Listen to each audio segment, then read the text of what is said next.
এবার তেনু আমাকে বলছে যে সাপ সাপ লিজা তোকে সাপে কামড়েছে।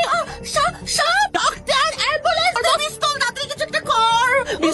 বিষ কি করে তুলতে হয় ইউটিউবে টিউটোরিয়াল দেখবো। হ্যাঁ ইউটিউবে টিউটোরিয়াল দেখো। হ্যাঁ ইউটিউব দেখ তাড়াতাড়ি দেখ। নমস্কার, আমার ইউটিউব চ্যানেলে আপনাদেরকে আরো একবার স্বাগত। আজকের আমার ভিডিও টপিক হলো সাপে কামড়ালে কিভাবে বিষ বের করতে হয়। ওকে কাম অন। আর কতক্ষণ ভূমি? তো এবার আসি টপিকে। সাপের বিষ কিভাবে বের করতে হয় এটা জানার আগে আপনার মুখের ময়লা কিভাবে বের করতে হয় সেটা জানা যাক। আরে তাড়াতাড়ি শুরু কর। তাই আমি সবাইকে রেকমেন্ড করব ক্রিম। আর কতক্ষণ? এক্ষুনি দেখছি। তাহলে আসল কথায় আসা যাক। সাপ আমরা সবাই জানি বাইরে কামড়ায়, তার মানে আপনিও নিশ্চয়ই বাইরে ঘোরাফেরা করছেন, আর বাইরে রোদও আছে। তাই রোদ থেকে বাঁচার জন্য আপনারা ইউজ করুন সূর্যমুখী ক্রিম। What the hell?